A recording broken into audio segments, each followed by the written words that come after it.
मशहूर मारूफ एक किस्सो दिमाग ते चढ़ी आयो आ। नौजवान पंहिंजे पीउ खे चई त बाबा संबिर त मां तोखे शहर घुमाए अचां। गॾह ते वेहारीस, पीउ खे गॾह ते वेहारे शहर घुमाइण थो वञे। जेॾीमहिल झंग में पहुतो, झंग में पहुतो, चई बाबा तू घड़ी खन हिते वेह त मां भला थोड़ो हेॾो पेशाब जो ख्याल करे अचां। जेॾीमहिल पुट ईअं चई हलण लॻो त पीउ निहारे नेसाहो हणी रोअण लॻो। पुट चयो बाबा ईअं छो थो करी? पीउ चयो पुट इहो इन करे थो रोआं जो मूं बि पंहिंजे बाबे सां ईअं ई कयो हो। मुझो बाबो कुराड़ो थी वयो, घर में खंघंदो हो, उहो बलगम वग़ैरह कढंदो हो। ज़ाल मूंखे परेशान कयो, यानी तुंहिंजे मां मूंखे परेशान कयो। मूं उनखे राज़ी करण जे लाइ पंहिंजे बाबे खे चयो बाबा अॼु हल तोखे शहर घुमाए अचां। ईअं ई गॾह ते चाढ़ियुमि, ईअं ई विच झंगल में छॾे करे मां मोटी आयो हुयुसि। पोइ बाबे जो छा थियो मूंखे काई ख़बर कान्हे। अॼु तूं बि मूंसां ईअं ई करे रहियो हुई, इन करे थोरो आ त बच्चा तोसां बि तुंहिंजो पोयर सुभाणे ईअं ई कंदो।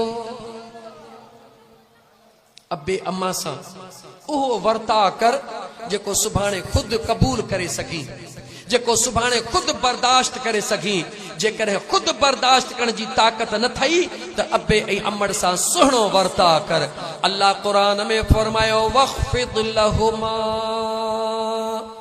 जनाह ज़ुल्ल मिनर रहमा वक़ुल रब्बिरहमहुमा कमा रब्बयानी सगीरा।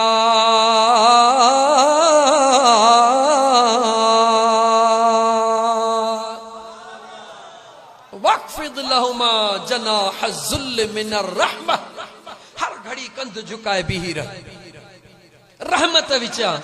अबो अम्मा रहमत थई, उन जानो कंध झुकाए बीही रह, हर घड़ी दुआ घुर ओ मुंहिंजा मौला मुझे अबे ऐं अम्मा ते ईअं रहम कर जीअं नंढड़े लाकू हुननि मूं ते रहम कयो। कुरान करीम जे अंदर बनी इसराइल सूरत जे अंदर 15 पारे जे अंदर 3 रुकुअ जे मुंड में हे 2-3 आयतूं लागी थियूं लिखियल थई त मुंहिंजा दोस्त मुझे करीम रब फरमायो आ त अबे अम्मा जे ला दुआ घुरंदा कयो। कहिड़ी दुआ घुरो? ओ मुंहिंजा करीम रब मुझे अबे ऐं अम्मा ते ईअं रहम कर जीअं नंढड़े लाकू हुननि मूं ते रहम कयो। इए न त मौला मुझे अबे अम्मा जा गुनाह माफ कर, न न इए रहम कर जीअं नंढड़े लाकू हुननि मूं ते रहम कयो। यानी मुंहिंजूं कमज़ोरियूं कोताहियूं ॾिसी अण ॾिठियूं कयूं, मुंहिंजे ऐबन ॾे को न ॾिठऊं। जेके बि मां अंगल कंदो हुयुसि उहे अंगल मुंहिंजे अबे ऐं मुंहिंजे अम्मड़ खयां। अल्लाह फरमाए थो क़ुरान जो हुक्म फर्ज़ आहे या न? कुरान करीम जो हुक्म उम्मत ला फर्ज़ आ, बानन ला फर्ज़ आ। पर रब इन आयत में मुझे हबीब के फरमायो वकुल मुझा महबूब तू चो, यानी मां अल्लाह जो फर्ज भी हुजे ऐं तो महबूब मुस्तफा जी सुन्नत भी हुजे। पो जेको शख्स पो तो मु अल्लाह जो फर्ज ऐं तो हबीब जी सुन्नत पूरी करे दुआ घुरंदो ओ मुझा मौला मुझे अबे अम्मा के मुआफ कर। अबे अम्मा के त मुआफी मिली वई, पर तो अल्लाह जो हुक्म भी पूरो कयो, रसूलुल्लाह जी सुन्नत भी पूरी कई, तुझा गुनाह भी मुआफ थी विया। अब अम्मा जी दुआ बई पासा सोना, उन्हनि जे लाइ दुआ घुर, उन्हनि जी त मग़फ़िरत, पर तुंहिंजा भी गुनाह अल्लाह जी ज़ात ख़त्म करे छॾे। पर जेकॾहिं अबे ऐं अम्मा जे आॾो सख़्त ॻाल्हायई, कड़ो ॻाल्हायई, तिखो ॻाल्हायई, यादि रखी छॾ ख़ुदा ऐं मुस्तफ़ा जो फरमान आहे अहिड़े शख़्स जी इबादत क़बूल, ॻाल्हि ॻाल्हि अहिड़े शख़्स जी इबादत क़बूल हरगिज़ नाहे। हिकिड़ी अमड़ जी ॻाल्हि ज़हन में अचे वई, 5 मिंट अञा तव्हांजा वठां थो, 4:30 टाइम पर 5 मिंट ॿिया ॾियो। ॻोठ में बाहि लॻी, अमड़ ॿाहिरि वियला, ॾिठई त ॻोठ खे बाहि लॻी आहे, डोड़ंदी बच्चे जे ख़्याल में आई आहे। जीअं पंहिंजे घर वटि पहुती ॾिठई त मुंहिंजे घर जे झूपड़ीअ खे बाहि लॻी पई आहे। नंढड़ो बचड़ो उन जो अंदर घर में सुतो पियो आहे।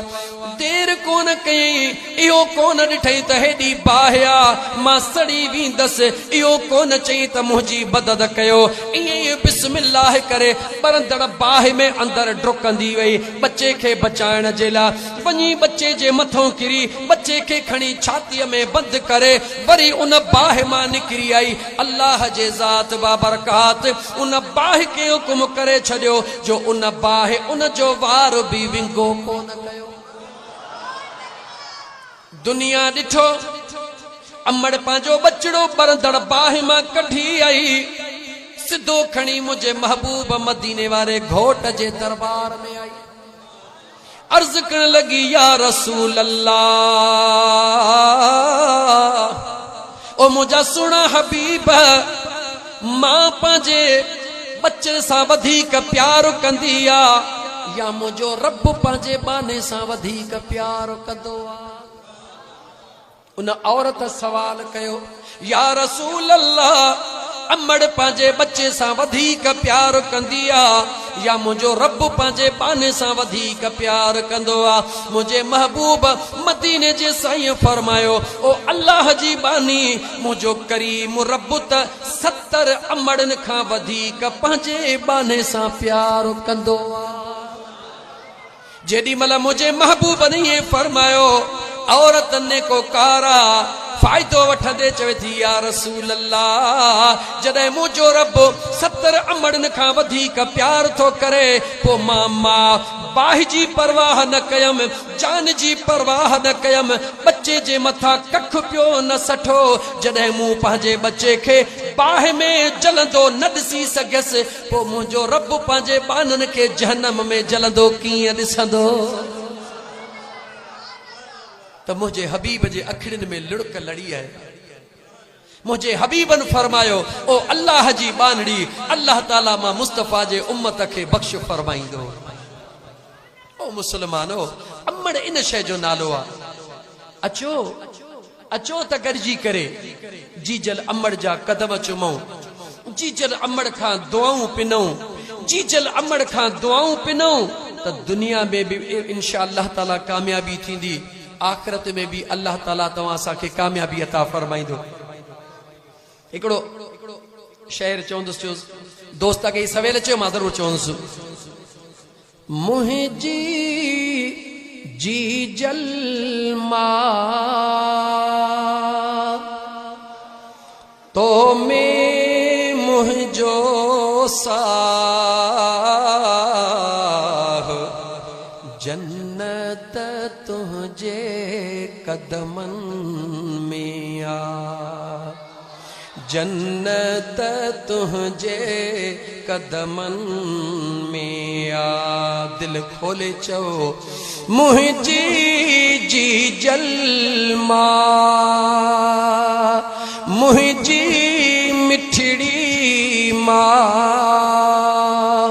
तो में मुंहिंजो साह,